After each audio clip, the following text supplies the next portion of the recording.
बिस्मिल्लाहिर्रहमानिर्रहीम, अस्सलाम वालेकुम, good morning and welcome to morning with Jugan. कभी कभी कुछ ऐसा होता है कि मैं अपना दुपट्टा ठीक कर रही होती हूँ और मेरे कान से मेरी बाली उधर आती है, लेकिन है क्योंकि लाइव प्रोग्राम है तो जो होता है उसको उसी वक्त मैनेज करना होता है। आई होप कि आप लोगों का जो हफ्ता है वो बहुत पॉजिटिव गुजर रहा होगा। वर्किंग वीक स्टार्ट हो गया था कल एंड कल हमारे साथ टैज थे जो यूके बेस्ड पॉप स्टार हैं और बहुत बड़े स्टार हैं। इंटरनेशनली भी उन्होंने बड़ी फेम हासिल की है, पाकिस्तान में भी बहुत पॉपुलर रहे हैं। तो आज हमने सोचा कि अपने प्रोग्राम को स्टार्ट करते हैं उस चीज से जो हम सब की जिंदगी के लिए है तो बहुत ज्यादा इम्पोर्टेंट, लेकिन उनको अचीव करना कभी बड़ा मुश्किल होता है। मैं आज बात करना चाहूंगी आपसे गोल्स की, यानी कि जिंदगी में कोई मकसद होना कितना जरूरी है। ये हमारा क्वेश्चन ऑफ द डे भी है, उसकी तरफ मैं आऊंगी आगे जाके। लेकिन जब हम छोटे होते हैं तो हमें कहा जाता है कि बेटा बड़े होकर क्या बनोगे, तो कोई कहता है डॉक्टर, कोई कहता है इंजीनियर, कोई कहता है एक्टर, जैसे कि मैंने कहा था।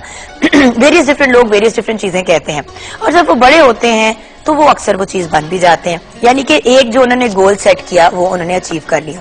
स्कूल लाइफ में भी हम अगर बच्चे जो हैं उनके अच्छे मार्क्स नहीं आ रहे होते तो उनको कहते हैं बेटा गोल सेट करो, तो या कोई मकसद डिसाइड करो कि भाई आपने ए लेना है, बी लेना है। जैसे कि अगर बच्चे का सी आ रहा है तो आप उसे बी तक लेके आते हैं, लेकिन बच्चा जब बी पे आ जाए और हम वहीं पे रोक दें तो बच्चा जो है उसके अंदर मोटिवेशन खत्म हो जाती है, उसके अंदर वो ड्राइव खत्म हो जाती है कि उससे जिंदगी में आगे करना क्या है।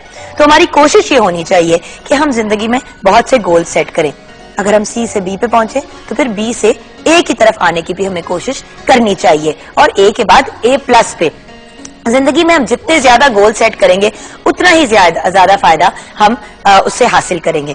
मैं हमेशा एक ही बात कहती हूँ कि लाइफ में गोल्स बहुत इंपॉर्टेंट होते हैं और बार बार कुछ होते हैं लॉन्ग टर्म गोल्स, यानी कि जिंदगी में आगे जाके 10, 15, 20 साल बाद या फाइनल गोल जो आपने जिंदगी में रखा होता है, और कुछ गोल्स होते हैं जो छोटे गोल्स होते हैं, जैसे कि अगले 6 मंथ्स में मैंने ये करना है। मैंने एग्जाम्पल लास्ट ईयर डिसाइड किया जनवरी 17 को ऑन एयर आप लोगों के साथ ही कि भाई अब मैंने डाइटिंग करनी है और मैंने अपना वेट लूज करना है।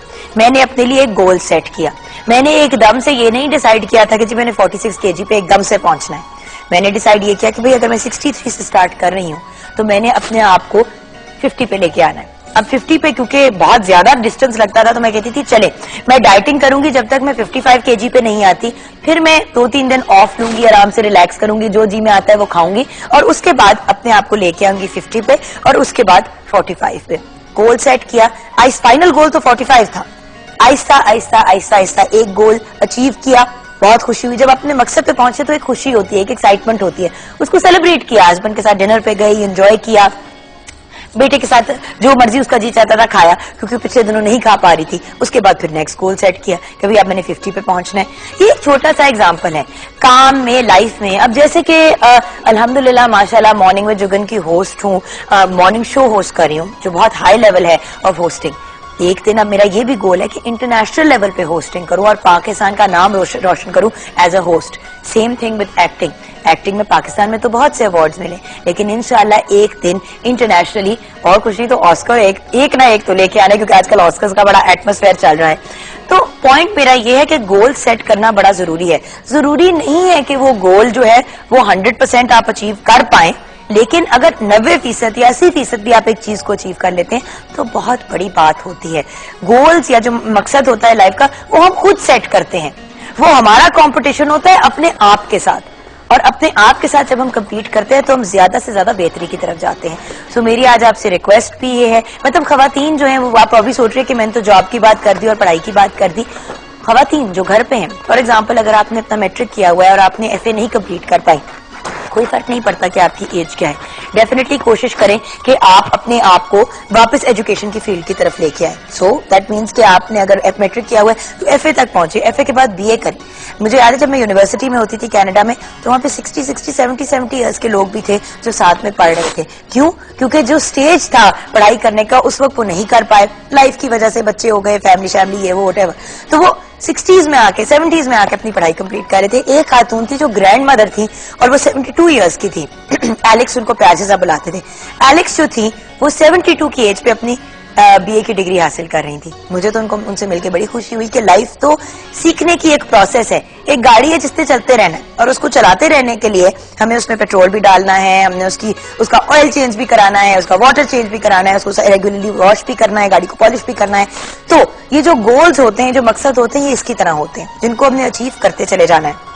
आज भी गपशप विद जुगन में हमारे साथ एक ऐसी वंडरफुल पर्सनालिटी है जो मेरी बहुत प्यारी दोस्त भी हैं, एक अनबिलीवेबल आर्टिस्ट भी हैं। I am very very happy कि वो आज हमारे साथ होंगी, क्योंकि उन्होंने भी जिंदगी में चाहे जितने भी प्रॉब्लम्स और मसाइल आए, बार बार अपने लिए गोल सेट किए और बार बार अपने मकसद को अचीव किया। एंड अल्हम्दुलिल्लाह माशाल्लाह she is doing so well and we are very very proud of her. वो कौन है, उनसे तो मुलाकात होगी गपशप विद जुगन में। आज हम करेंगे क्या, उसकी तरफ आते हैं। हम सबसे पहले तो ऑफ कोर्स आपसे हेलो हाय और गुड मॉर्निंग होती है, उसके बाद ब्रेक लेंगे। ब्रेक के बाद फेसबुक के सेगमेंट में आज का सवाल ये है कि आपकी नजर में कामयाब जिंदगी गुजारने के लिए मकसद होना कितना जरूरी है।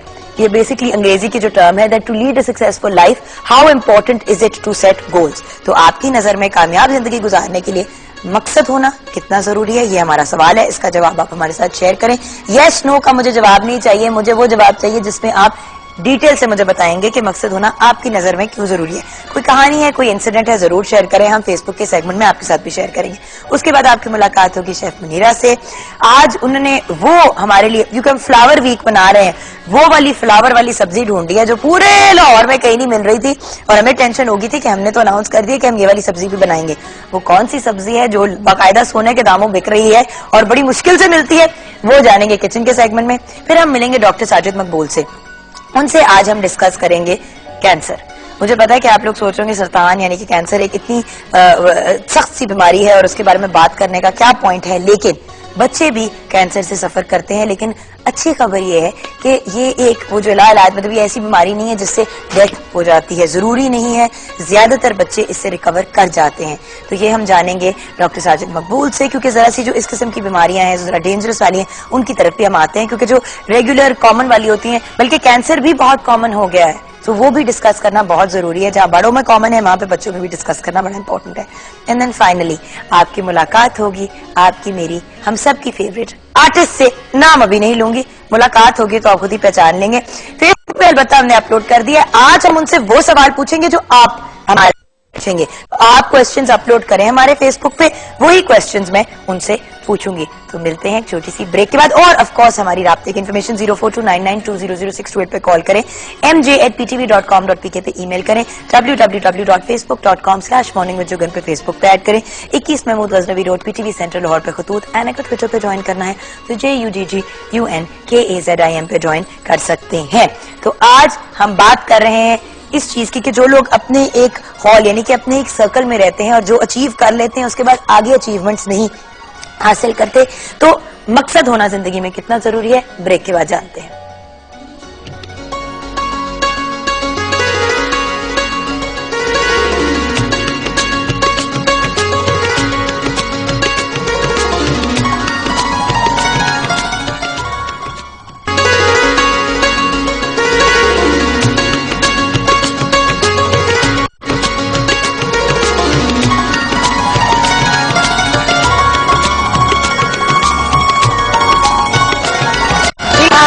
Welcome back. जैसे कि आप जानते हैं किचन में हम फ्लावर वेजिटेबल वीक यानी कि वो सब्जियां जो फूल की तरह होती हैं, जिनको फूल समथिंग बुलाया जाता है, जैसे कि फूल गोभी हो गए, कल हमने कैबेज बनाई थी यानी कि बंद गोभी, उसके अलावा और भी बहुत सी डिफरेंट वेजिटेबल्स हैं, कचनार भी होती है और सुहांजना भी होता है, फूल गोभी, तो मतलब वेरियस डिफरेंट वेजिटेबल्स जो फूल हैं। हम सोचते हैं हम अपने शेफ्स को मुश्किल मुश्किल सी चीजें दें, चैलेंजेस दें ताकि वो भी ढूंढें और पता करें। ब्रोकली भी एक एग्जांपल है फूल का। तो आते हैं आज के अपने क्वेश्चन की तरफ। आपकी नजर में कामयाब जिंदगी गुजारने के लिए मकसद होना या गोल्स होना कितना जरूरी है, हमारा आज का सवाल ये है। प्रिंसेस जारा ने लिखा है कोई जरूरी नहीं है, हर चीज को बैलेंस करके चलना चाहिए। अच्छा, वैसे princess Zara I don't agree with you at all. अगर इंसान के पास गोल या ऑब्जेक्टिव कोई होगा ही नहीं तो इंसान बस जिंदगी गुजारता ही चला जाएगा। बैलेंस जरूरी है, लेकिन गोल्स के बगैर भी बैलेंस किस तरह है, बहुत ज्यादा जरूरी है। मैंने भी ये कमेंट मकसद के लिए किया है कि आप खुश हो जाएं, मोहम्मद जुनैद ने लिखा है। अच्छा चले, थैंक यू मोहम्मद जुनैद, हम लोग खुश हुए। सईद अमजद हुसैन ने लिखा है जुगन के अच्छा जिंदगी, अच्छा उन्होंने कुछ बड़ा अजीब सा लिखा है, इसे मैं रिपीट नहीं कर रही। शफकत खान लगारी ने आपका प्रोग्राम बहुत अच्छा है। वहीद अब्दुल ने लिखा है अस्सलाम वालेकुम, बगैर मकसद की जिंदगी नहीं होती। वहीद अब्दुल तुराद। शकीला की कॉल है। अस्सलाम वालेकुम, कैसी हैं आप? बहुत शुक्र अल्हम्दुलिल्लाह, बिल्कुल ठीक हूँ। वालेकुम अस्सलाम, कैसी हैं आप? शुक्र अल्हम्दुलिल्लाह, आप सबकी दुआएं हैं। मुझे ये बताएं, बगैर मतलब जिंदगी में मकसद, कामयाब जिंदगी के लिए मकसद होना कितना जरूरी है? बहुत जरूरी है। देखिए, हम इंसानों और जानवर में सबसे बड़ा फर्क ही ये है, इंसान जानवर खाया और सो गया, और इंसान की जिंदगी का कोई ना कोई मकसद जरूर होना चाहिए और होता है। जो बिला मकसद जिंदगी तो कोई भी नहीं गुजारता और ना गुजारनी चाहिए। मैं तो ये कहती हूँ कि बच्चों में हमें ये आदत डेवलप करनी चाहिए कि वो छोटे छोटे गोल सेट करें, फिर बड़े जो उनके एम्स हैं, जो इरादे हैं, वो ले। देखिए, जब हम छोटा गोल सेट करते हैं ना, तो वो उसके लिए कम एफर्ट होती है, वो कामयाब हो जाते हैं। इसलिए फिर हमें और ज्यादा वो कामयाबी जो मिलती है ना वो करने में, उससे हमें हिम्मत होती है। फिर हम बड़े जो अपने इरादे होते हैं और उन फुल मेहनत करें, भरपूर मेहनत से हम उन चीजों की तरफ आए कि हाँ हमने ये चीज हासिल करनी। हमारा सबसे बड़ा मसला ये, हम अक्सर तो जिंदगी का ले लेते हैं कि जी ये करेंगे, दरमियान में थक गए, छोड़ दिया, लो जी अल्लाह को ये मंजूर सा हुआ ही नहीं, हम तो बस क्या करें। सर बात है कि सबसे बड़ा ऑब्जेक्टिव तो हम सबकी जिंदगी का एक ही होना चाहिए, और वो है कि अल्लाह ताला की रजामंदी, और उसके साथ साथ अपने जो भाई बहन है और जो हमारे सारे जो लोग जो इंसान है, मतलब हकूकुल्लाह और हकूकुल मतलब दोनों को साथ लेके चलना हमारा सबसे बड़ा गोल होना चाहिए। और उसके साथ साथ हमारे छोटे छोटे गोल है कि भाई हमने डॉक्टर बनना है, फिर डॉक्टर बन के ये करना है, फिर वो करना है, फिर ये। देखिए, बगैर गोल के जिंदगी आप क्या सोच, किस मकसद के लिए जिंदगी गुजार? हमारी जिंदगी का एक मकसद होना चाहिए। हमारा लिविंग स्टाइल जो है, मैं ये करूं कि अल्लाह खुश हो जाए। जैसे आपने भी बात की कि हमारा मकसद ये है कि अल्लाह को राजी करना, हमारे जो इर्द गिर्द से रिलेटिव लोग हैं उनमें हमसे कोई तकलीफ ना हो। मतलब अगर हम ये सोच लेंगे ना कि हमें उनसे कोई तकलीफ ना हो, हम किसी को तकलीफ ना दे सके, तो हम अच्छे तरीके से वोट लेंगे। लेकिन जब हमने कुछ सोचा ही नहीं कुछ, भाई ये ही बहुत बड़ा ऑब्जेक्टिव हो गया ना, ये बहुत बड़ा गोल हो गया, आपका मकसद हो गया ये आपकी लाइफ का, कि भाई आपने हर किसी को अपने साथ लेके चलना है और उनकी रजामंदी और लोगों की मदद करनी है और एक पॉजिटिव अंदाज में चलना है। बात ये है कि एक बड़ा गोल, उसके साथ छोटे छोटे गोल, जिंदगी खुशहाल अंदाज में गुजरती है। आप तो सबसे बड़ी एग्जाम्पल है, वेट लूज करके आपने गोल अचीव किया है ना। तो मैं तो कहती हूँ कि आप लोगों को भी इस डे, हम जो घर में बैठ के इतने हो रहे हैं ना, हमें भी आप टिप्स बताया करें वक्तन फवक्तन, कि हम आपसे देख के। तो देखिए शकीला जी, मेरा तो ऑब्जेक्टिव है कि मैं इसलिए अपना एग्जाम्पल देती हूँ और दूसरों की बात नहीं करती, क्योंकि जब आप दूसरों की बात करते हैं तो लगता है कि जैसे आप वो मतलब किसी और के ऊपर बात डाल रहे हैं। मैं अपना एग्जाम्पल इसलिए देती हूँ ताकि मैं आपके सामने हूँ, अगर किसी ने कोई सवाल जवाब करना है तो जरूर करें। किसी और की जब आप बात करते हैं, और वैसे भी वो जो है ना कि जिंदगी में कोई भी चीज अगर हर चीज बड़ी आसानी से मिल जाती तो हमें उसकी कदर ना होती। बिल्कुल सही। अगर वेट लूज करके मेंटेन किए तो सिर्फ इसलिए क्योंकि बड़ी मुश्किल से, टॉर्चर से गुजर के मैंने अपना वजन कम किया, बाकायदा मुंह बंद, एक्सरसाइज। बड़े लोग मुझे मिलते हैं, कहते हैं जुगन कैसे किया? मैंने कहा मुंह बंद किया और वर्जिश की। उन्होंने कहा ये तो हर कोई कहता है। मैंने कहा मगर हर कोई करता नहीं है ना, अगर हम करेंगे तो हो जाएगा। हाँ जी, बिल्कुल। हम थक जाते हैं दरमियान में से और कहते हैं जी बस नहीं होगा, अल्लाह को, और हमारा सबसे एंड पे ये होता है अल्लाह को ये मंजूर था, हमने सारा काम वैसे करके। हमारा मोटापा बिल्कुल भी मंजूर नहीं, अल्लाह में तो कहते हैं मैं एक्टिव रहना चाहिए। Thank you so much, thank you for calling. जी हाँ, तो व्यूअर्स थोड़े से और स्टाइलिश आदिल राजपूत ने लिखा है कि कामयाब जिंदगी के लिए मकसद इतना जरूरी है जितना जिंदा रहने के लिए खाना खाना जरूरी है। बिल्कुल सही कहा आपने। मोहम्मद ताबिश ने कहा बहुत जरूरी है, बगैर मकसद की जिंदगी नहीं होती। बिल्कुल सही। वहीद अब्दुल ने लिखा है, ये मैंने पहले भी आपको सुनाया है। अच्छा, फैसल ने सऊदी अरेबिया से लिखा है कि बहुत ज्यादा जरूरी है जुगन जी जिंदगी में मकसद होना। गुड मॉर्निंग आपी मी फ्रॉम सूरजई बाला। मोहम्मद शोएब दुरानी ने मैसेज लिखा है, good morning to you as well. And Asif Khan Zoya ने लिखा है मकसद बहुत जरूरी है क्योंकि मकसद के बगैर इंसान कभी कामयाब नहीं हो सकता। तो वही वाली बात है व्यूअर्स कि अगर हम जिंदगी में कामयाबी चाहते हैं, पॉजिटिविटी चाहते हैं, तो फिर हमें जिंदगी में मकसद अच्छी मतलब गोल जो है वो सेट करने चाहिए। और जैसे जैसे हम गोल सेट करते हैं और उनको अचीव करते जाते हैं, खुद भी खुश होते हैं और उसके साथ साथ और गोल्स भी सेट करते हैं। अस्सलाम वालेकुम। वालेकुम अस्सलाम, क्या हाल है आपका? शुक्र अल्हम्दुलिल्लाह। बात ही हम बात तो गोल्स की सेट कर रहे की बात कर रहे हैं, लेकिन एक बात जो आपको देख के मुझे ख्याल है एकदम से कि जिंदगी में कभी कभी हमारे कुछ मकसद होते हैं और कुछ गोल्स होते हैं जो हम नहीं भी अचीव कर पाते, और उनको ना अचीव करने पे हम गिव अप कर जाते हैं। ये भी नहीं करना चाहिए। ये भी नहीं करना बार चाहिए। बार जब ये चीजें होती हैं, जब हम लोग हारते हैं, वो तो ना गिरते हैं और खड़े होते हैं, गिरते हैं खड़े होते हैं, इसी तरह चलना सीखते हैं और इसी तरह जिंदगी जीना सीखते हैं। लेकिन जब आप गिरते हैं और आपको चोट लगती है तो मेरा तभी आपकी जिंदगी में मकसद और तेज होता है कि अब आपने नेक्स्ट टाइम फिर से ट्राई करनी है और आपका जिससे पुख्तगी आपके अंदर आ जाती है। और आई थिंक आज का जो क्वेश्चन है ये मेरी लाइफ से तो बहुत ज्यादा रिलेटेड है, क्योंकि मैंने भी अपने आप को जिंदगी में जब एक मकसद के तहत सोचा कि मैंने करना, क्योंकि होता वही जो अल्लाह की चाहत होती है। इंसान तो बहुत कुछ चाहता है, लेकिन अल्लाह से जब दुआ मांगे अपनी नेक नीति के लिए कि मैंने ये मकसद दिल में सोचा है, मेरे लिए जो बेहतर है उसको कर दो और आपसे आप उस पर अमल भी करें, तो आई थिंक जरूर आपका गोल पूरा होता है। जैसे आपने मुझे बताया था कि आप तो you were very happily at home, बड़ी छोटी इसी एज पे आपकी शादी हो गई और फिर आपके हस्बैंड ने आपको पुश किया, क्योंकि वो डॉक्टर थे और माशाल्लाह से सबसे ज्यादा मुझे इनकरेज मेरे फादर इन लॉ अल्लाह बख्शे उन्होंने बहुत किया। वो मुझे हमेशा अपने साथ में हॉस्पिटल में लेके जाते थे और जब मुझे देखते थे तो मुझे हमेशा कहते थे कि तुम कुछ करती क्यों नहीं, मेरे साथ आके बैठा करो, जाया करो। तो मुझे बहुत शाय फील करती थी कि मैं नहीं कर सकती, मुझे अच्छा नहीं लगता, मैं नहीं कर सकती। लेकिन फिर भी जब मैंने कमेंट सुनती थी तो सब कहते थे कि तुम तो बिल्कुल एक हाउस वाइफ हो, तुम्हें तो कुछ भी नहीं पता और हमें देखो। Even so that's okay Jugan, आपकी भी एक आप उसमें भी आपका भी इसमें एक बहुत बड़ा रोल है, क्योंकि मैं जिन शख्स से सीखती थी वो भी आपके साथ एक जगह काम करते थे और मेरी बड़ी ख्वाहिश थी कि मैं आपके साथ आपसे मिलूं, और वो मुझे कहते थे कि नहीं इम्पॉसिबल, आपको तो आपे कुछ नहीं है, बस ट्रेनिंग करें जाएं दिस एंड दैट ये वो।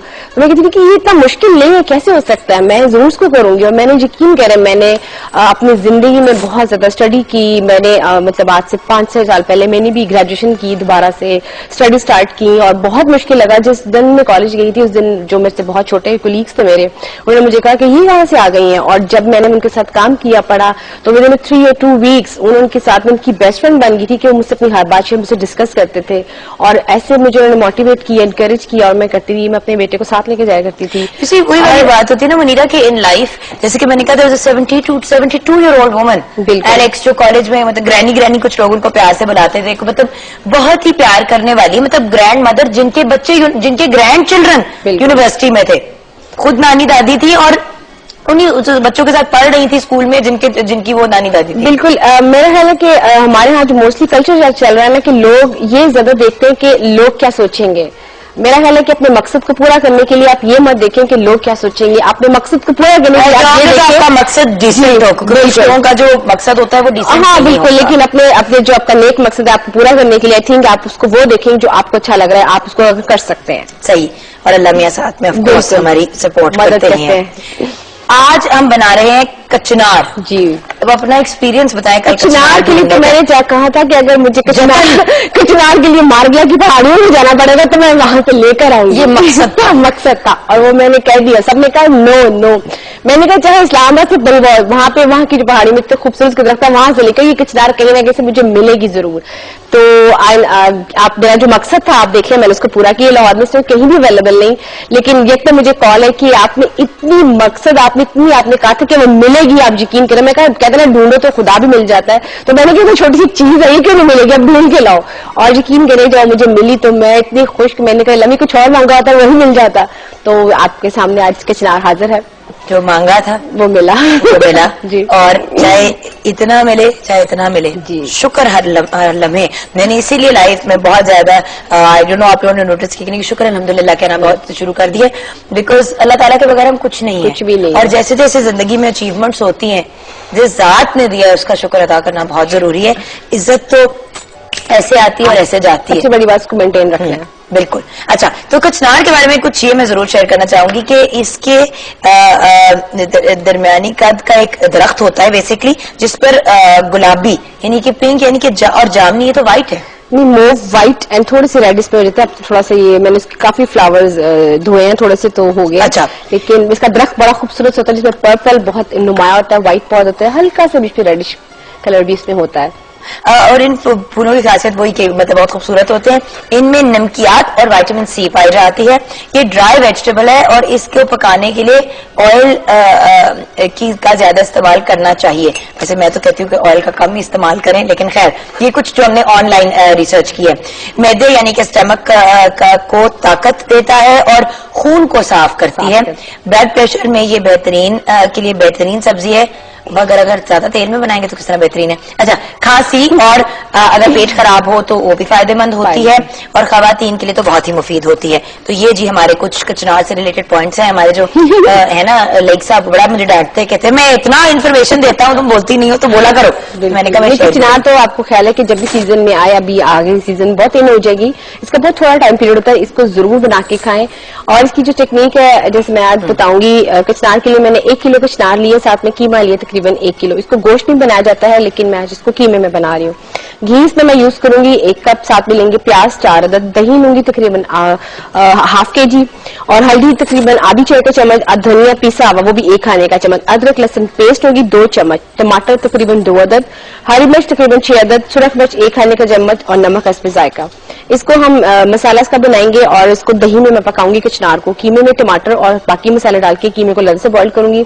कचनार बहुत जल्दी पक जाती है। कीमा जब आपका पक जाएगा उसके बाद हम इसमें कचनार जो दही में बनाएगी वो उसमें ऐड करके इसको दम पे रखेंगे और एंड में इसको धनिया और हरी मिर्च आप स्प्रिंकल करें तो लवली आपकी तैयार हो जाएगी। कचनार को पानी आ गया जितना है कचनार को ढूंढा है, शायद ही कभी कचनार ने किसी इंसान को ढूंढा होगा। कचनार का ढूंढ लिया। मैंने कहा मुझे सब्जी में वो फूलों वाली बड़ी चीजें मिल रही, मैंने कहा नहीं वो नहीं लेनी, वो नहीं लेनी। कहते आप बाजी आप वो ले जाए, मेथी ले जाए, आप ये ले जाए। मैंने कहा मुझे कचनार ही चाहिए, जहां से मर्जी ले गया कचनार। मैं भी बहुत ढूंढा, लेकिन हर जगह से नहीं अभी कहाँ अभी कहाँ अभी कहाँ।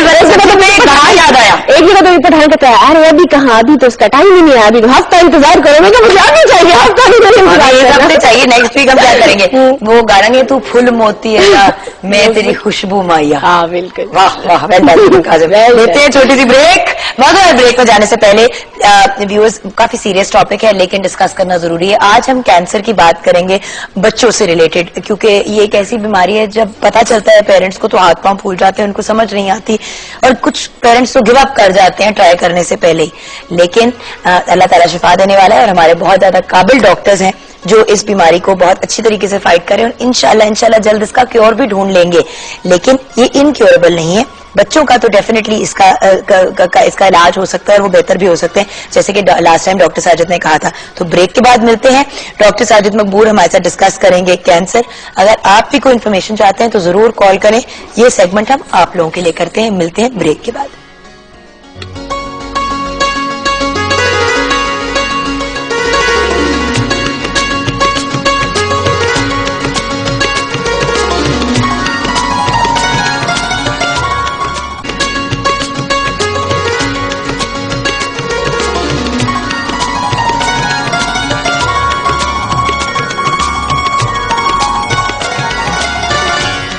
Welcome back from the break viewers. हमारे साथ डॉक्टर साजिद मकबूल हैं और मैं सुबह से अनाउंस कर रही हूँ। डॉक्टर साहब के आने पे मैं इसलिए बार बार अनाउंस करती हूँ कि हम कौन सी बीमारी की बात करें, क्योंकि फिर बाद में आप लोग कहते हैं कि ओहो मेरे भी सवाल थे और मैंने भी पूछना था। सुबह से मैं बता रही हूँ कि आज हम बात करेंगे कैंसर की। अस्सलाम वालेकुम। वालेकुम अस्सलाम। सुबह सुबह इन लोगों ने कहना डॉक्टर साहब हम इतनी सीरियस किस्म की बातें कर रहे हैं, लेकिन एक ऐसी बीमारी है जिसपे माँ बाप के अक्सर हाथ पांव फूल जाते हैं और वो कहते हैं हम नहीं, अब हम क्या करेंगे। जी सही है। तो डॉक्टर साहब कुछ तो मिथ्स हैं कैंसर के बारे में जो हमने बस्ट करने हैं, लेकिन उससे पहले एक बात जो हम ब्रेक में भी डिस्कस कर रहे थे, आई थिंक आपके मुंह से ज्यादा बेहतर लगेगी ये बात, कि जब भी कोई बड़ी डेंजरस बीमारी या कोई हल्की फुल्की भी बीमारी हो तो वो कौन सी चीज है जो बच्चों को बचा जाती है। जी मेरे ख्याल में उनकी जो सेहत है, जो उनकी और सेहत जो है वो ग़िज़ा से बनती है और ग़िज़ा के अलावा और जो चीजें होती हैं उसमें हिफाजती टीके होते हैं, मगर बच्चों को मुनासिब ग़िज़ा देना बहुत ज़रूरी है और शुरू से ही उनको ये आदत डालनी चाहिए कि वो खाना खाएं। और हम बहुत खुशकिस्मत हैं इस मुल्क में कि हमारे पास खाने की हर किस्म का खाने की चीज़ मौजूद है और जो हम खुद खाते हैं वही हमें बच्चों को खिलाना चाहिए। हमारे पास रोटी है, चावल है, सब्जी है, फल है, कीमा है, कचनार तक है। आपने इसका दरख्त आपके जानने वालों के पास भी लगा हुआ है? नहीं, मेरे घर में आपके घर में लगा हुआ है, सॉरी आई ओवरहर्ड। अच्छा, डॉक्टर साहब के घर में कचनार उगती है, तो अगर किसी को चाहिए डॉक्टर साहब से राब्ता करें। फूल भी है और सब्जी भी है। सब्जी भी। जी हाँ, बहुत खूबसूरत फूल होते हैं ये इसके। तो सेहत होनी बहुत जरूरी है बच्चों की, और उससे जो कुव्वत मुदाफ़अत है वो बढ़ती है। और फिर कुछ हमने तज़किरा बार बार किया है हिफाजती टीकों का, उससे भी कुव्वत मुदाफ़अत बढ़ती है। मगर ग़िज़ा बहुत ज़रूरी है। एक अच्छी ग़िज़ा जिस बच्चे की होगी, वो कोई भी बीमारी होगी उसका मुकाबला बहुत बेहतर कर सकता है, और जो कमज़ोर होगा या उसमें कमी होगी ग़िज़ा की, उसको वही तकलीफ ज़्यादा देर तक रहती है। मैं एक बात बताऊँ, मुझे इस बात पे वो तो ना, मैं उस दिन गई हुई थी डॉक्टर साहब के पास हमजा को चेक कराने के लिए। तो वहाँ पे एक खातून ने ना चिप्स का पैकेट खोला, तो वो खिला रही थी अपने बच्चे को, छोटी सी बिल्कुल बच्ची को। तो वो जो आपके जो रिसेप्शन पे होते हैं, उन्होंने कहा ये ना खिलाएं, मतलब होता है ना कि मतलब एक वो जनरली किसी भी पेरेंट को ये होता है कि ये ना खिलाएं। तो बात ये चिप्स जो होते हैं वो कोई खाना नहीं, इट्स नॉट न्यूट्रिशियस, ना ही प्लेन व्हाइट चावल अक्सर लोग अपने बच्चों को खिला रहे होते हैं। बिल्कुल जब बच्चा जब शुरू कर रहा होता है ठोस ग़िज़ा, उसमें तो आप व्हाइट चावल देते हैं मैश वैश करके दूध शूद में, लेकिन खुदा का वास्ता है बच्चों को वो चीज दें जिससे उनको न्यूट्रिशनल फायदा होता है। मतलब सब्जियां खिलाएं, फ्रूट खिलाएं, सेब नहीं खिलाएंगे एक चिप्स का पैकेट खोल दें क्योंकि वो आसान होता है खिलाना। मेरी रिक्वेस्ट है आपसे, डॉक्टर साहब भी बार बार कहते हैं हिफाजती टीके, और अगर आप प्रॉपर उनको न्यूट्रिशन देंगे, उनकी ग़िज़ा ठीक होगी, तो बच्चों को बड़ी से बड़ी बीमारी होगी इंशाल्लाह रिकवरी उससे हो जाएगी। लेकिन जब बॉडी नहीं मतलब सही चल रही, जुकाम पे ही बच्चा अगर निडाल हो रहा है, तो अल्लाह माफी दे, अगर कोई ऐसी वैसी चीज हो गई तो प्रॉब्लम होगी। डॉक्टर साहब, कैंसर, हम सोचते हैं कि कैंसर बड़ों की बीमारी है, बच्चों की नहीं है, लेकिन इस पे आप क्या कहेंगे? जी, बदकिस्मती से ये बच्चों में भी हो जाती है। ये बहुत ज्यादा उसकी शरह तो नहीं है, मगर हो जाती है, और कई मरतबा बहुत छोटे बच्चों को भी ये हो सकती है। तो मेरे ख्याल में आगाही होनी चाहिए, लोगों को मालूम होना चाहिए कि ऐसा हो सकता है। तो कुछ जो आमतौर पे जो पूछा जाता है कि अलामात क्या होती हैं, अब ये देखिएगा कि ये जरूरी नहीं है कि एक मैं उसकी कोई अलामत बताऊं और आप समझें कि बस मेरे बच्चे को खुदा न खास्ता कैंसर हो गया। ये सब हो तो आपको अपने डॉक्टर से रुजू करना चाहिए। मसलन सबसे पहले तो ये है कि बच्चा जर्द हो जाता है, रंगत जर्द हो जाती है, यानी जिसको पेल कहते हैं हो जाता है, या उस कमजोर हो जाता है, उसको वीकनेस महसूस होती है। अब ये बहुत सी और बीमारियों में भी ये तकलीफ होती है, या जिस्म पे धब्बे पड़ जाते हैं, जिस तरह अभी खून के या चोट लगने पे धब्बे पड़ते हैं, उस तरह हो सकते हैं, या जिस्म में गिल्टियां महसूस होती हैं, गर्दन में, चेहरे के पास, या जिस्म के दूसरे हिस्सों में, या ये कि बच्चे को टांगों में बहुत शदीद दर्द होना शुरू हो जाता है। अभी मैं इसलिए आपको जरा एहतियात से ये बता रहा हूं कि ये अगर बहुत से बच्चे ऐसे होते हैं जिनकी टांगों में दर्द होता है, मगर खुदा न खास्ता हर एक को कैंसर तो नहीं होता। डॉक्टर साहब, मुझे भी होती थी ग्रोइंग पेन्स, अगर आपको याद है, बड़ा मम्मा पिटती थी कि बाहर रोती रहती है रात को, टांग बहुत से बच्चों को होती है, मगर मैं सिर्फ बता ही रहा हूं कि वो उसकी तशखीस तो फिर डॉक्टर ही करता है। अगर ये 3, 4, 5 चीजें इकट्ठी हों तो फिर उसका चांस जो है वो जरा ज्यादा हो जाता है। इसलिए अगर ये बच्चा कमजोर भी लगता है और निढाल भी है और उसकी रंगत भी जर्द है, उसको कुछ गिल्टियां भी निकली हैं, टांगों में भी दर्द है, बुखार भी हो रहा है, बार बार जरासीम हो रहे हैं, इन्फेक्शन हो रही है, तो फिर ये सब चीजें जब इकट्ठी होती हैं तब ज्यादा चांस होता है। बट डॉक्टर साहब, कौन से कैंसर हैं जो बच्चों में कॉमन होते हैं? लुकीमिया मेरे ख्याल से। जी, लुकीमिया जो खून का कैंसर जिसको कहते हैं, वो सबसे ज्यादा कॉमन है। और उसके अलावा कौन कौन से? उसके अलावा ग्लैंड्स का होता है जिसको लिम्फोमा कहते हैं। यहाँ पर गर्दन में जिसको गुदूद से कहते हैं गिल्टियां होती हैं, लिम्फ नोड्स जिसको कहते हैं, वो बढ़ जाते हैं, वो भी बहुत इसके बाद दूसरे नंबर पे वो होता है। तो डॉक्टर साहब, क्या कैंसर के साथ बच्चा पैदा हो सकता है, या आप समझ रहे हैं कि पैदाइश से ही कि बच्चे को कैंसर? जी, पैदाइश पे बहुत कम कैंसर होता है, बहुत ही कम।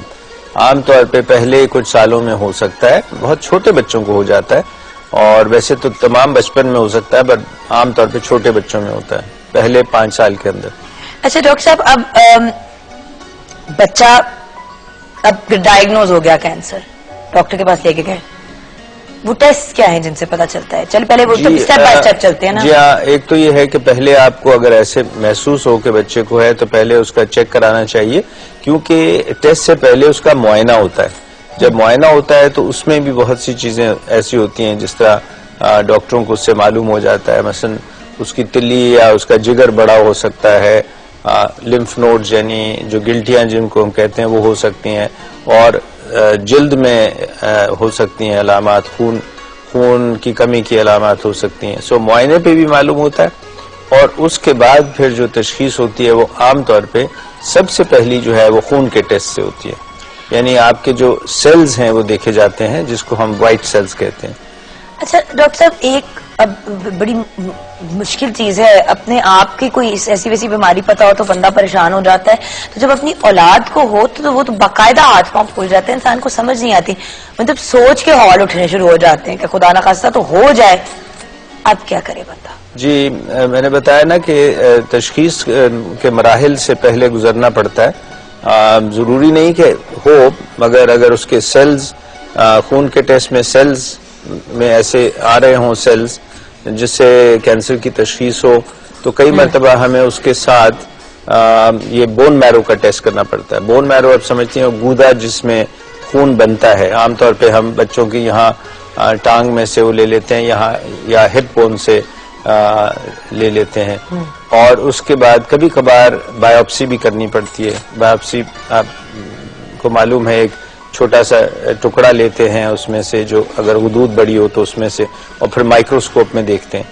मगर अगर तशखीस हो जाए, कंफर्म हो जाए, तो सबसे पहली बात तो यह है कि अगर जरा सा भी आपको शक हो तो बहुत पहले आपको डॉक्टर के पास जाना चाहिए। जितनी जल्दी इसकी तशखीस होगी उतना उसका इलाज बेहतर भी होगा और उसके ठीक होने के चांस बढ़ जाते हैं। जितना आप इंतजार करते रहेंगे उतनी आपको मुश्किल होगी।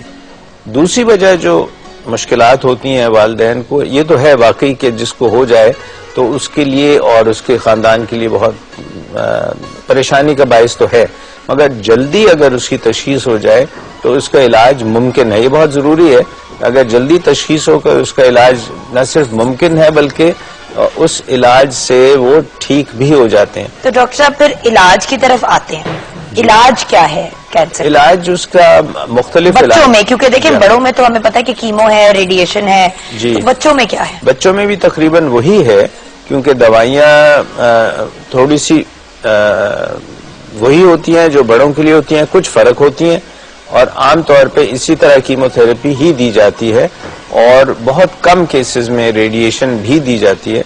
तकरीबन वही इलाज है जो बड़ों का है, मगर बच्चों में ऐसा है कि उसकी इलाज स्टेप्स में किया जाता है, और उसके साथ उनका जो प्रोग्रेस है उसको देखा जाता है कि कैसे उसको इलाज से उसको कैसे फायदा हो रहा है और किस तरह वो उसका असर हो रहा है दवाई का। डॉक्टर साहब, प्रॉब्लम ये है कि इलाज बड़ा महंगा होता है, और जब घर में और भी बच्चे हों तो, और जिस स्टेज पे जब छोटे बच्चे को होता है तो उस स्टेज पे लोग अपने काम में भी इतने स्टैब्लिश नहीं होते, तो क्या गवर्नमेंट और क्या दूसरे इदारे हेल्प आउट करते हैं इस मामले में? जी हाँ, सही कह रही हैं। मैं इसलिए भी कह रही हूँ कि कभी कभी लोगों को पता चलता है और वो फिर सोचते हैं कि हमारे 4 और बच्चे हैं, अगर हमने इसके ऊपर सारा खर्चा कर दिया तो ये इनका क्या होगा, और हो सकता है बच्चा बचे ना बचे। ऑफ कोर्स मैं बहुत लेटेस्ट स्टेज की बात कर रही हूँ जब लोग इलाज कराने की कोशिश करते हैं, और महंगा, क्योंकि कीमोथेरेपी है तो बड़ी महंगी। जी महंगी है, बिल्कुल सही कह रही हैं। इसमें एक तो बात मैं बताना चाहूंगा, वो ये है कि और मसला ये होता है कि कई लोग उस तशखीस को कई मरतब मानते नहीं है कि वो वाकई सही है या नहीं, और दूसरा कई मरतबे वो इधर उधर से और तरह की दवाइयां लेने की कोशिश करते हैं। मसलन अपने तौर पे जड़ी बूटियों से इलाज करा लिया, किसी और यानी कहा कि अच्छा भाई हम फूंक देते हैं और ये ठीक हो जाएगा, या वहां चले जाओ या वहां चले जाओ, तो वो इलाज जो है उसमें वो मैंने कई केसेस को देखा है पिछले कई सालों में, जो सिर्फ इस वजह से कि इधर उधर बेचारों को गलत बताते रहते हैं कि ये खा लो तो ठीक हो जाएगा, ये कर लो, तो वो तशखीस के बाद फिर बहुत ज्यादा देर तक इधर उधर जो हम समझते हैं नामुनासिब इलाज करते रहते हैं। तो एक तो ये है कि इलाज करवा लेना चाहिए, ये भी सही है कि कीमोथेरेपी है, इलाज सख्त है, ये भी सही है। ये भी सही है कि इलाज महंगा है, मगर जो सरकारी अस्पताल है, हमारे जो हुकूमती सरकारी अस्पताल है, खास तौर पे पंजाब में, मगर पूरे मुल्क में, वहां पर हर एक अस्पताल में उसके लिए कुछ ना कुछ इंतजाम किया हुआ है, जिससे वहां से उसको मुफ्त इलाज मिल जाता है। और अगर वहां से नहीं मिलता तो कोई और कुछ प्राइवेट अस्पताल भी हैं जहां से मुफ्त इलाज का इंतजाम है। अच्छा डॉक्टर साहब, नीलम की कॉल है, उनकी कॉल ले लेते हैं और फिर उनके सवाल का जवाब हम ब्रेक के बाद देंगे। रिमिशन क्या होती है, बच्चों के केस में ये क्या होता है, और ऑल्सो कि अगर एक दफा बच्चे को हो जाए क्या वापस होता है, ये भी हमने जानना है। डॉक्टर साहब से हमारे साथ रहना। अस्सलाम वालेकुम नीलम। अस्सलाम वालेकुम। क्या हाल है आपके? ठीक है, शुक्र है। आप? बिल्कुल ठीक। नीलम बताएं आपका सवाल क्या है डॉक्टर साहब से? जुगन, मेरा बेटा है तकरीबन 8-9 साल का। ठीक है। तो वो ना तकरीबन ऐसे ही कि वो उसको हल्का हल्का ना फीवर रहता था। जी नीलम। तो मैंने उसको डॉक्टर को चेक करवाया, तो उन्होंने उस टाइम फिर उसके टेस्ट वगैरह करवाए, तो उन्होंने कहा कि इसको ना टाइफाइड बुखार है। तो उनको तकरीबन 2 हफ्ते तक वो उसको मेडिसिन देते रहे। नीलम तो हाँ। अब ना वो नीलम प्लीज बात कंप्लीट करें ना, वो हम होने रहे। हाँ। वो अक्सर ये कहता है कि मेरे सर में दर्द होती है, तो उसकी आंखों के नीचे ना हल्के से भी हैं, तो बहुत वीक हो गया। अब पढ़ाई में भी काफी डल होता जा रहा है। तो आप डॉक्टर साहब कुछ पूछना है आपने नीलम से? जी, मगर सिर्फ यही है, टाइफाइड और कमजोरी की बात कर रही हैं कि कोई और भी तकलीफ है? गले में गिल्टियां भी हैं शायद नीलम। नहीं, उन्होंने कहा था। नीलम जी, उसके गले में उसके गले में साइड पे ना कानों के पीछे गिल्टियां सी भी है, और उसके भी उन्होंने टेस्ट किए थे। उन्होंने कहा था ये कुछ कोई नहीं, ये कुदरती तौर पे कोई फिल्टर से होते हैं, ऐसी कोई उन्होंने डॉक्टर ने बात कही थी। लेकिन ये है कि वो बहुत आगे से बहुत ज्यादा वीक हो गया, उसका कलर भी ऐसे येलो येलो है, और आंखों के नीचे हल्के भी हैं। अक्सर सर में दर्द की कहता है, मेरे सर में दर्द है, तो चिड़चिड़ा हो जाता है। जी, आप ये कोशिश करें कि वो जो आपने टेस्ट किए हैं उनको फिर डॉक्टर साहब को दिखा दें, क्योंकि ये जो सब अलामात आप बता रही हैं ये टाइफाइड में हो सकती हैं, और हो सकता है उसको टाइफाइड हो और उसको खून की कमी हो, जिस वजह से ये सारी तकालीफ हो रही हैं, और जरूरी नहीं है कि कोई ऐसी बात हो। तो इसलिए आप टेस्ट जरूर करवा लीजिए उसके, और देख लीजिए कि उसको खून की कमी और कमजोरी लगती है। चलिए डॉक्टर साहब एक ब्रेक ले लेते हैं। नीलम व्यूअर्स, जब आप लोग कॉल करें तो बड़ा अपना जो सवाल है वो जरूर बताया करें, वरना हम कंफ्यूज हो जाते हैं कि आप क्या जानना चाह रहे हैं। ब्रेक के बाद वापस आएंगे तो रिमिशन क्या है और मजीद और डिटेल्स कैंसर के बारे में अगर आपने भी कॉल करनी है तो जरूर करें। मिलते हैं ब्रेक के बाद।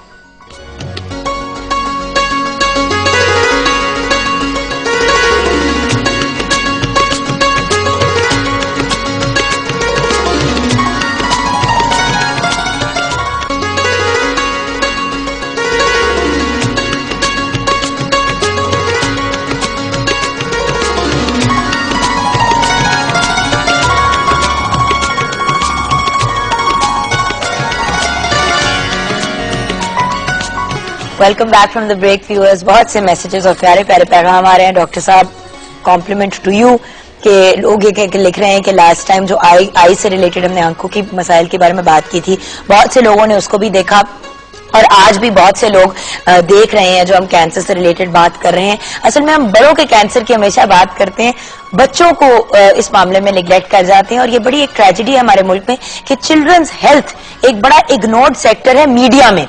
गवर्नमेंट बहुत से चीजें कर रही है, और जैसे कि डॉक्टर साहब भी बार बार आके बताते हैं, even though he has his own practice, but हमेशा आके वो कहते हैं कि जो हिफाजती टीके जितनी हमारी गवर्नमेंट ने फ्री में हमें दिए जाते हैं, जो हमारी हेल्थ सर्विसेज हैं, वो शायद कहीं करते होंगे।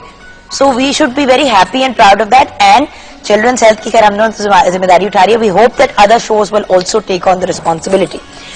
डॉक्टर साहब आते हैं रिमिशन की तरफ। बच्चों की रिमिशन है क्या, और बच्चों के उसमें ये कितना कॉमन दखल होता है रिमिशन का? जी, यूं होता है ना कि आप एक इलाज, एक बच्चे की तशखीस जब हो जाती है तो एक प्लान के तहत आप उसको इलाज शुरू करते हैं, और आपका मकसद ये होता है कि वो उससे वो जो बीमारी है उसका जो प्रोग्रेस है वो बढ़ने की जो उसकी रफ्तार है वो उसको रोक दिया जाए।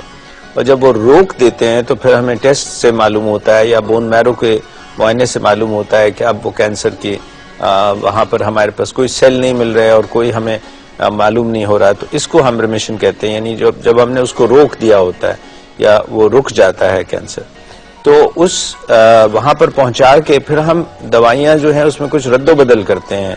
जो डॉक्टर साहिबान इसको डील करते हैं, उसमें भी स्पेशलिस्ट होते हैं जो डील करते हैं, और फिर उसके बाद उसको आप ट्रीटमेंट देते हैं ताकि बाद में मजीद वो वापस ना आ जाए या कहीं ऐसे जिस्म के हिस्से में वो कोई सेल्स रह जाएं कैंसर के, उनको भी खत्म किया जा सके। तो डॉक्टर साहब, बच्चे को जब होता है तो क्या वो वापस फिर से हो सकता है? जी, यही खतरा होता है जिस तरह बड़ों में होता है। इस तरह है कि जिस तरह जब हम दवाइयां देते हैं और दवाइयां देकर जिसमें कीमोथेरेपी है और दवाइयां देते हैं, तो हमारी कोशिश ये होती है कि कहीं पे भी वो सेल जिस्म में रह न जाएं। और हमें मालूम होता है कि एक या दो जगह ऐसी होती हैं जहां पर वो रह सकते हैं, यानी छुप सकते हैं। आप यूं समझ लीजिए कैंसर सेल्स जो हैं वो छुप जाते हैं, और अगर उसका इलाज वहां छोड़ दिया जाए तो फिर दोबारा वो इसी तरह आपने ये टर्म सुनी होगी ना, स्प्रेडिंग लाइक कैंसर, यानी एकदम से फैल जाना। तो वो सेल्स उनका नेचर ही होता है कि वो मल्टीप्लाई करते हैं, बढ़ते रहते हैं, इसलिए उसको टारगेट करना यानी उसको भी वहां से जिस्म से निकालना, ये हमारा मकसद होगा। डॉक्टर साहब, टू कंक्लूड द कॉन्वर्सेशन, ये वाला आज का प्रोग्राम है, काश हम पूरा प्रोग्राम इसको डेडिकेट करते थे, बट जस्ट ताकि हम व्यूअर्स को एक बात, जो मेन ऑब्जेक्टिव था वो ये कहना था कि व्यूअर्स बच्चों की उनका सेहत का ख्याल रखें, हिफाजती टीके लगाएं। कैंसर का कोई हिफाजती टीके तो नहीं है डॉक्टर साहब? वेल, हेपेटाइटिस बी एक किस्म के कैंसर का है, मगर वो बड़ों का कैंसर होता है, जिगर का। एक वैक्सीन ये है और एक ह्यूमन पैपिलोमा वायरस जो खवातीन में भी और अब तो बच्चों में भी दी जाती है, जो कैंसर बाद में हो सकता है उसकी हिफाजत। तो दो वैक्सीन तो ऐसी हैं जो कैंसर के खिलाफ हैं। तो डॉक्टर साहब, अगर आप बात को कंक्लूड करते हैं, अगर कुछ जी, सेहत ठीक होनी चाहिए जिसमें ग़िज़ा और हिफाजती टीके लगने चाहिए, तशखीस जल्दी से जल्दी हो जानी चाहिए, इलाज मुमकिन है और इलाज से बच्चा ठीक हो सकता है, इसलिए नाउमीदी या मायूसी नहीं होनी चाहिए। जल्द से जल्द अगर आपको शक हो तो अपने मुआलिज से रुजू कर लें। Thank you so much doctor साहब। व्यूअर्स, ये सब बातें अपनी जगह, ये तो डॉक्टर साहब की का बड़ापन है कि वो हमेशा आके हमारे साथ ऐसे ऐसे टॉपिक्स को भी कभी टच अपॉन करते हैं जो बड़े पेनफुल होते हैं डिस्कस करने, क्योंकि बच्चों में तो हमारी जान होती है, असल में तो जान बच्चों में ही होती है हमारी, और उनको कुछ भी हो बड़ा एक स्ट्रेसफुल टाइम होता है। लेकिन एक और चीज इसका पेरेंट्स को ख्याल रखना पड़ता है जो बड़ी आसान है कहना और करना अजियतनाक है, और वो ये है कि बच्चों को डिसहार्टन नहीं करना, उनके सामने रोना, पिटना, अपसेट होना, हाय हाय करना। बच्चे ऑलरेडी फिजिकली एक टॉर्चर से गुजर रहे होते हैं, इमोशनली उनको टॉर्चर नहीं करना। बच्चा जब बीमार हो तो सबसे बड़ा टेस्ट तो माँ बाप के लिए होता है कि उनको मुस्कुरा के थोड़ा नॉर्मल रहना होता है, ताकि बच्चे को भी वो हिम्मत दे, क्योंकि हमारी हिम्मत पे ही तो बच्चे आगे चलते हैं। तो व्यूअर्स, छोटी सी ब्रेक लेंगे, ब्रेक के बाद आपकी मुलाकात मेरी बहुत ही प्यारी सहेली सोफिया से होगी। जी हाँ, आज सोफिया अहमद हमारे साथ है, उनसे मिलेंगे और आज आप जो सवाल फेसबुक पे पूछेंगे उनके जवाब देंगे, और नेक्स्ट वीक फिर हम किसी जरा सीरियस इलनेस को आगे लेके चलेंगे और आपके साथ डिस्कस करेंगे। तो लेते हैं छोटी सी ब्रेक।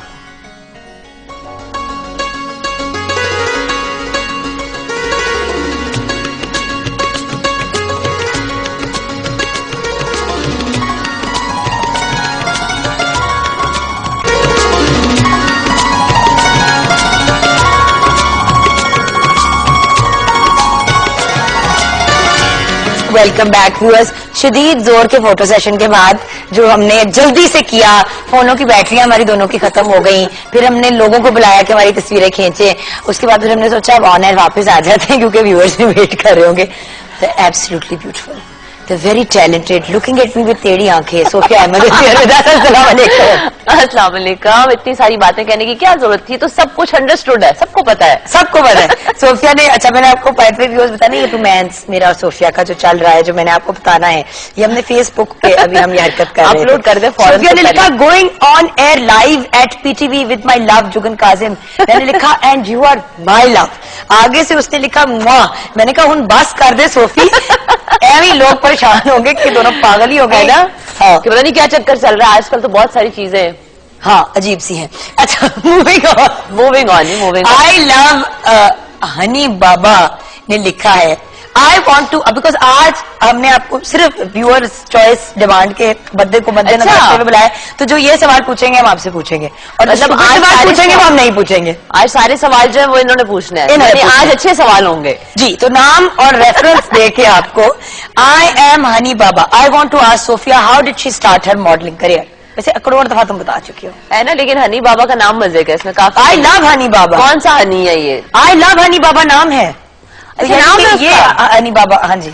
अच्छा हनी, मैंने तो ऐसे तुके से स्टार्ट कर दिया था। एक दफा फरिया अल्ताफ ऑडिशन ले रही थी और मैं सिलेक्ट हो गई, और नबीला ने मेरा कट कर दिया और यूं काम शुरू हो गया।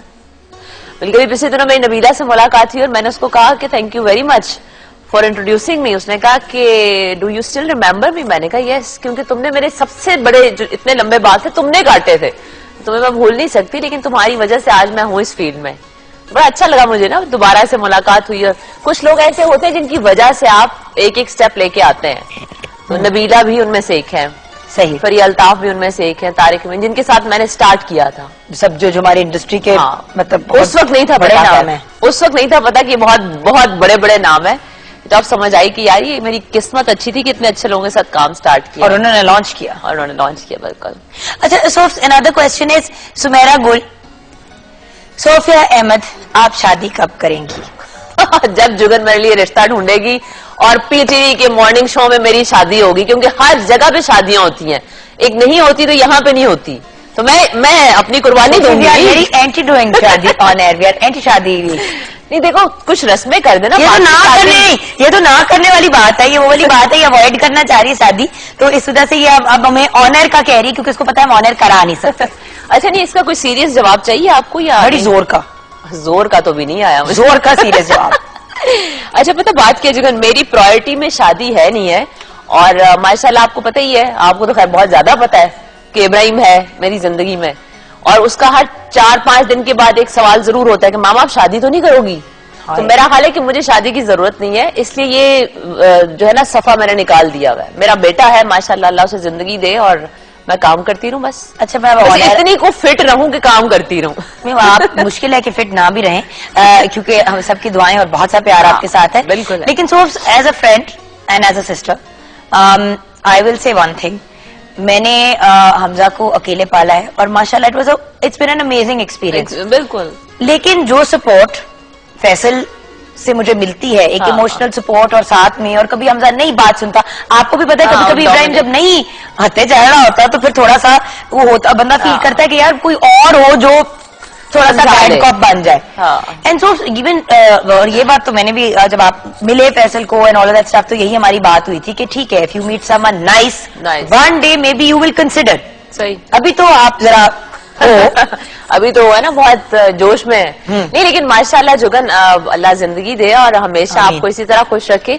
फैसल भाई से जिस दिन मेरी पहले दिन मुलाकात हुई थी, मैं उसी दिन, अब लाइक हम लोग भी फिरते हैं, देखते हैं बहुत सारे लोगों को, तो माशाल्लाह माशाल्लाह माशाल्लाह नजर ना लगे, फैसल भाई जैसा दोबारा मिलना या ढूंढना जरा मुश्किल काम है। नहीं, मुझे नहीं दोबारा कोई मिलेगा इस तरह का, लेकिन आपके लिए तो हम ढूंढ सकते हैं। उनकी जो है ना कंपैटिबिलिटी, मेंटल कंपैटिबिलिटी, फिर एक्सपोजर है उनका, फिर जो उनका लेवल है सोच का, बात का, वो बड़े कम बंदे यही हैं। आवाजें आ रही है कि हमारा भी यही ओपिनियन है। मैंने कहा अच्छा ठीक है, मेहरबानी आपकी, मैं तो बड़ी बुरी हूँ ना। वो असल में सबका फ्रेंड बन गया यहाँ पे फैसल, तो अब मेरी कोई वैल्यू नहीं रही। ठीक बात, घर की मुर्गी house chicken like lentil soup, घर की मुर्गी दाल बराबर।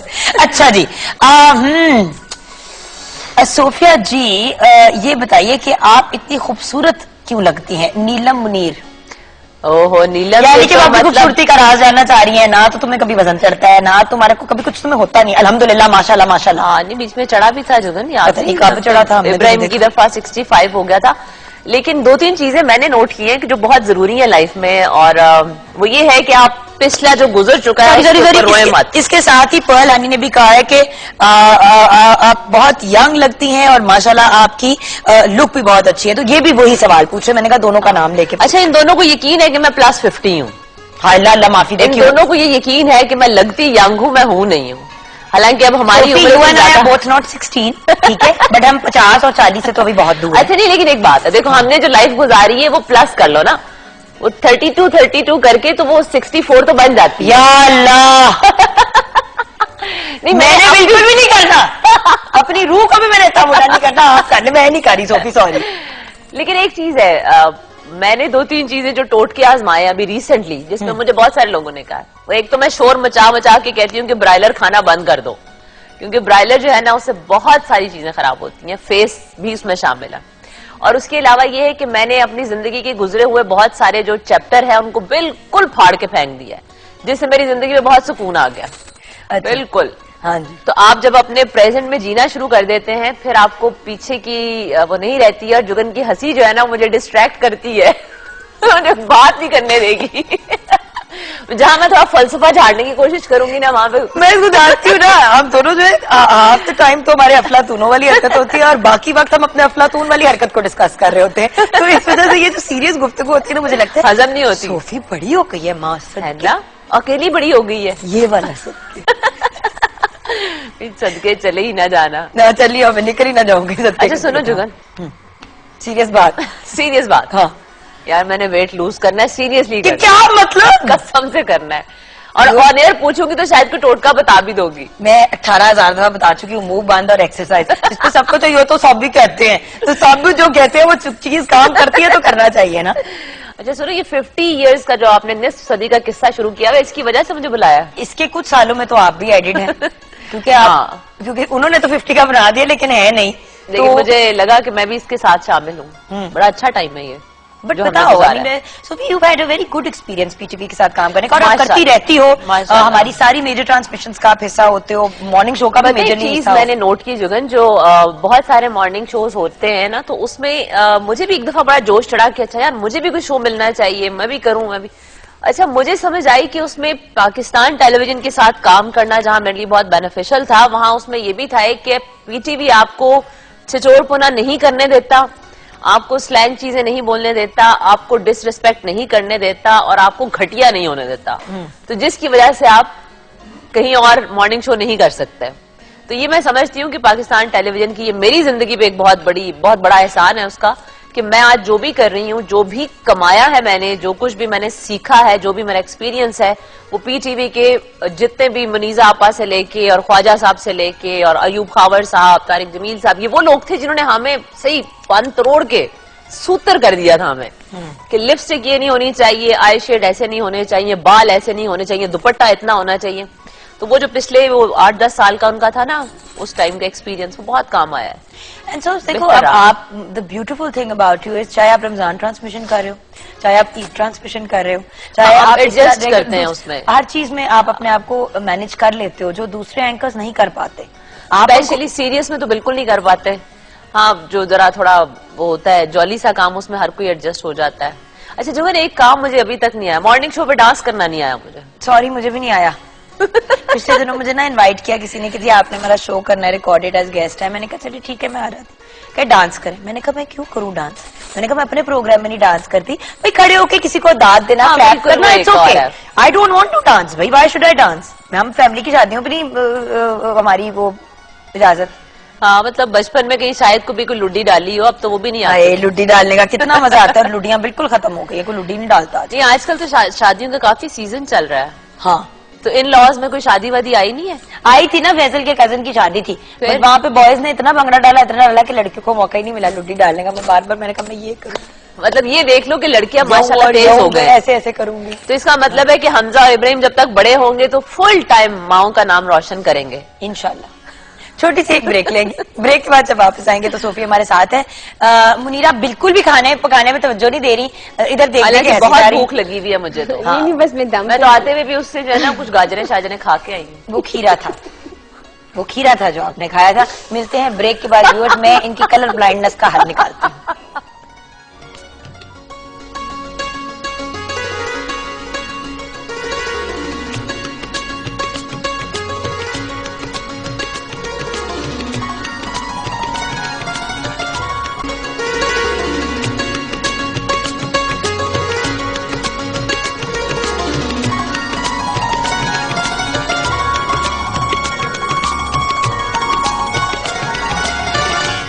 Welcome back from the break.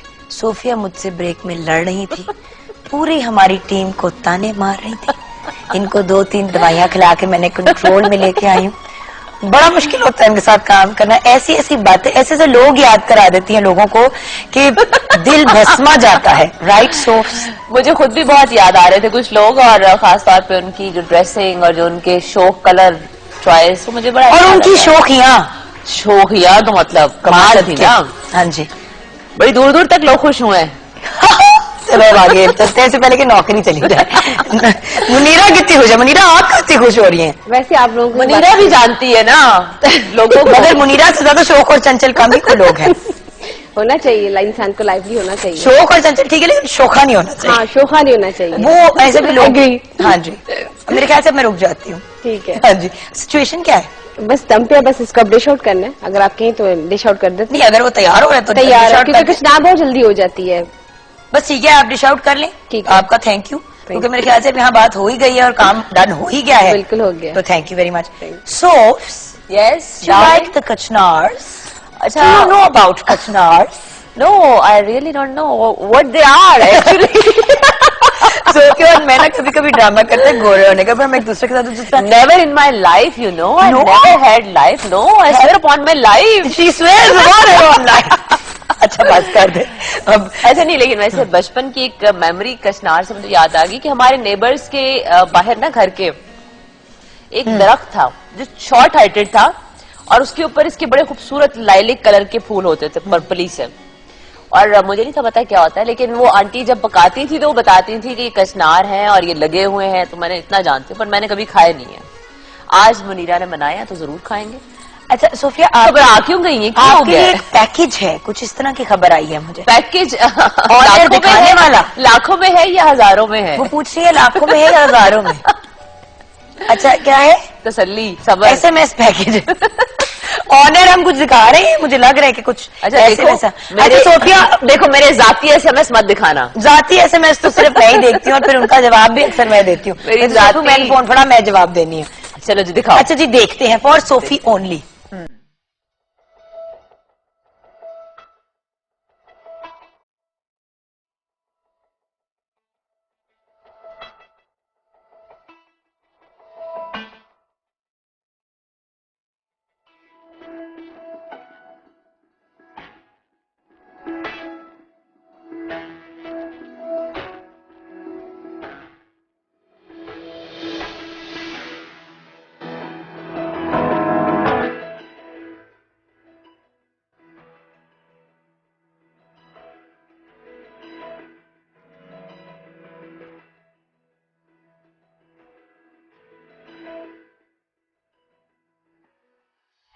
Notice किया कि हर तस्वीर में सोफिया बड़ी अच्छी लग रही है, साथ वाला जैसा भी लग रहा हो सोफिया जरूर अच्छी लग रही है।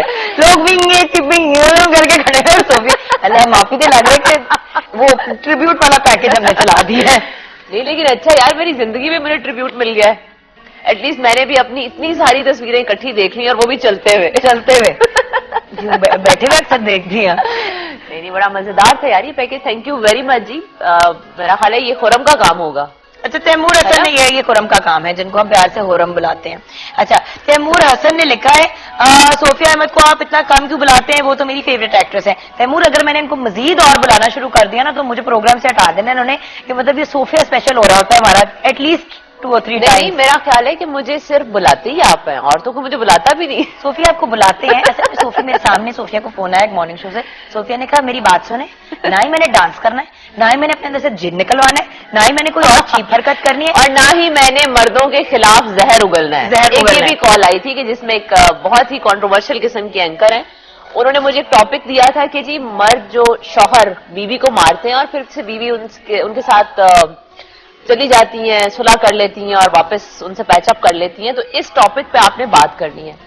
तो मैं समझती हूँ कि मर्द को हम जितना मर्जी बुरा कर ले, लेकिन एंड ऑफ द डे मर्द हमारी सोसाइटी का एक बहुत स्ट्रांग पिलर है, उसके बारे में हमें कुछ कहने की जरूरत नहीं है। और मर्द सिर्फ आपका शौहर ही नहीं होता, वो आपका बाप भी है, आपका भाई भी है, बेटा भी है है आपका, बिल्कुल। So the point is you can't turn और अराउंड। एक और चीज जुगन, बड़ी मुझे पर्सनली मतलब आज इत्तेफाक से मुलाकात हो गई है यहाँ शो पे और ये बात भी चल निकली है, मुझे एक चीज बहुत बुरी लगती है और मैं चाहती हूं कि इसको थोड़ा सा जो है ना रोका भी जाए, बिकॉज हम जितने भी एंकर्स हैं या हम सेलिब्रिटीज हैं, हमारी बड़ी रिस्पॉन्सिबिलिटी है। वो ये है कि हमारी कोई भी एंकर किसी एक डाइवोर्सी को बुलाती हैं और उसके साथ उसके शौहर के हवाले से गुफ्तगू की एक बड़ी सारी वो मैदान बिछाया जाता है जिसमें उस बेचारी के अच्छे बुरे वक्त डिस्कस किए जाते हैं। मुझे कोई इस तरह कहेगा या कुछ इस तरह करेगा तो ऑब्वियसली अगर मैं इमोशनली उस बारे में से गुजरी हुई हूं तो मैं कुछ ना कुछ तो बुरा कहूंगी। लेकिन जो हमारे एंकर्स हैं जो शोज को होस्ट कर रहे होते हैं, ये उनकी रिस्पॉन्सिबिलिटी है, ये चैनल्स की रिस्पॉन्सिबिलिटी है कि आप एक औरत की जाती डाइवोर्स के किस्से, उसके मारपीट के किस्से, जो उसके बच्चे का बाप है या 2 बच्चों का बाप है, उन औरतों को टीवी में बिठा के आप ये मत करें। क्योंकि वो बात शायद हुई सिर्फ एक ही दफा होती है, लेकिन क्योंकि वो ऑनर हो जाती है मतलब तो उसका एक चर्चा मच जाता है। 20 करोड़ आवाम को आप बता रहे हैं कि हमारी शोबिस की औरतें बड़ी मजलूम है और हमारे जो मर्द हैं शोबिस के वो बड़े जालिम हैं। मैं तुम्हें इनिशियली जब इस फील्ड में आई हूँ, आई रिमेंबर कि मुझे मुबश्शिर लुकमान ने बुलवाया एंड टॉपिक उन्होंने इस तरह का रखा। अब क्योंकि मेरे लिए वो बड़ी रिसेंट चीज थी, हम वो कुछ आप एक महीनों का फेज था में होते हैं। तो मैंने बहुत सी बातें बोल दी बेवकूफी में, नॉट रियलाइजिंग।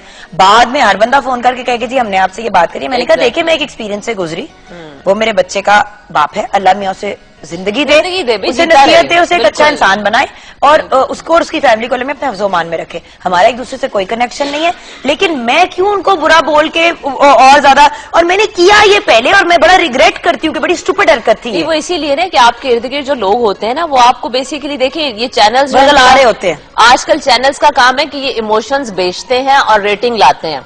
जुगन की यहाँ नहीं पर्सनल करते बात हो, सोफी। सोफिया की पर्सनल हो, उसकी हो, इसकी हो, उससे जी हमारी रेटिंग आएगी। 2 औरतें गले मिलकर रो रही हैं और कह रही हैं जी मेरा शौहर ऐसा था।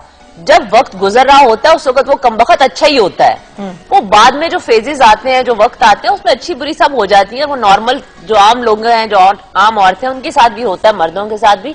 तो मैं समझती हूँ हमारे चैनल्स में खासतौर पर जितने भी हमारी होस्ट हैं, जो सारी बड़ी अच्छी दोस्तें हैं, उनको मैं तो मैसेज देना चाहती हूँ कि प्लीज आप हमारी जो शोबिस की पर्सनालिटीज है ना उनको इस तरह से डिस्कस करके मत डिग्रेड किया करें, क्योंकि लोग ये समझते हैं कि शायद हम फिर एडजस्ट नहीं कर पाती हैं और मर्द बेचारे जो है ना उनके जुल्म के झूठे किस्से सुना रही हैं और हम चूंकि शोबिस की हैं इसलिए हम ही नहीं कर पाए। तो अपने आप को बुरा ना बनाया करें, सब बहुत अच्छे हैं, जीते रहे जहां जहां है। जो चला गया उसकी मेहरबानी है, जो आ गया उसकी भी मेहरबानी है, अल्लाह।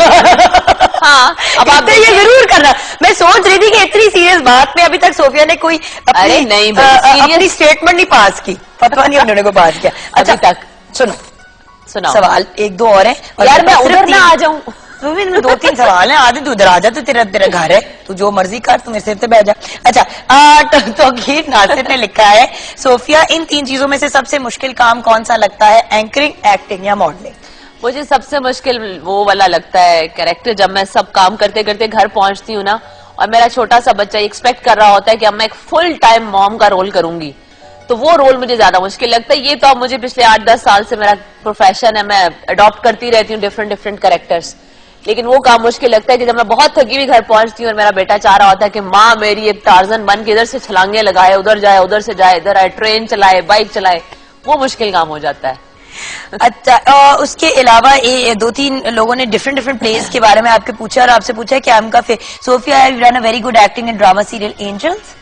ओह yes, long time back angels you have done very well. PTV की व्यूअरशिप की भी हम बात कर रहे थे, तो ये वही व्यूअरशिप है कि इतना कुछ 10 साल पुराना आई थिंक ये प्ले है जो अभी भी सबको याद है। अच्छा, और उसके अलावा उन्होंने ये लिखा है, मरियम ने लिखा है, I like you ma'am very much, I love you, और आप और ज्यादा ड्रामों में क्यों नहीं काम करती? उन्हें और काम किया था तो अल्लाह को प्यारी हो जाएगी। नहीं, इससे ज्यादा मैं कर ही नहीं सकती, क्योंकि मेरा बेटा भी बहुत छोटा है और उसको मेरी बहुत सख्त जरूरत है और मैं चाहती हूँ कि मैं ज्यादा से ज्यादा वक्त उसको दूं, बिकॉज ये जो अभी उसका 5-6 साल का एज का टाइम है, ये गुजर जाने, जब वो 16 पे आ जाएगा जुगन, फिर क्या होगा? वैसे मेरा ख्याल है वो अपने दोस्त और वो जा रहे हैं और पार्टीज और वो सब उस सीन में घुस जाएंगे ना। हाय अल्लाह, नहीं सोफी ना करना, सीरियसली। वैसे उस वक्त के लिए आपस में कुछ हम मिल मिला के अपना बंदोबस्त रखें कि हाँ भाई आज जुगन तेरी तरफ किटी पार्टी कर लेते हैं, आज तुम कर लेते हैं। अच्छा, टाइम खत्म हो गया, ना, देखा जाना भी तो होता है यार, मुझे बुला लिया करो। हम नसीहतें कर करके नसीहतें ऐसी कि हर नसीहत पे दम निकले। नहीं, लेकिन अच्छी बात है। जुगन का शो देखने का एक फायदा ये होता है, जब बहुत सारे चैनल्स चल रहे होते हैं, स्पेशली जब मैं कराची में होती हूँ, तो जुगन के हवाले से एक बात आती है। हालांकि जुगन के बारे में समझा जाता है कि बहुत हंसी मजाक करती है और थोड़ी नॉन सीरियस है, लेकिन थोड़ी जो एक नहीं थोड़ी इसलिए कि लोग ये समझते हैं। अब तो खैर मुझे तो पता है कि बिल्कुल ही नॉन सीरियस है कि लोग ये जरूर कहते हैं कि जुगन के शो में एटलीस्ट कुछ ना कुछ अच्छी बात सीखने या सुनने को मिल जाती है, जो आम शादियों के शोज होते हैं, जो आम जिन्नात वाले शोज होते हैं उसमें नहीं होता। अच्छा, बट ये मैं एक बात कहूंगी सोफी, इसका क्रेडिट जाता है हमारी टीम को, बिकॉज ये एक तो जो मुझे अक्सर जब मैं गलत पटरी पे निकल जाती ना ही कर रही होती है तो मुझे ऊपर से डांट पिटती है कि जुगन थोड़ा सा सोबर हो जाओ, हाँ। नेशनल चैनल है, बिहेव योरसेल्फ। तो इसका क्रेडिट ऑफ कोर्स मेरे टीम जो को जाता है, प्रोड्यूसर हैं, कैसा भैंस है, मतलब every single person, you know, अक्सर आते जाते वही क्या जाएगा कि मैडम क्या हो गया हौसला। तो बात यह है कि ये एक चीज, एंड दूसरी बात at the end of the day जो तमीज और प्रोटोकॉल यहाँ पे सीखी है गेस्ट को देने की। पिछले दिनों मैं किसी के शो पे गई थी और मैं बड़ी अपसेट हुई थी। एनीवे, वक्त बिल्कुल खत्म हो गया। सोफी, आई लव यू 3, 4, 5 3, 4, 5, 6, 7, 8, 9, 10 और जाने का वक्त हो गया। 10 की जहां बात हो रही है तो 10 में है कुछ खास। और मुनीरा का भी बहुत बहुत शुक्रिया। और आइए अब देखते हैं नेस्ले एवरीडे टी पार्टी।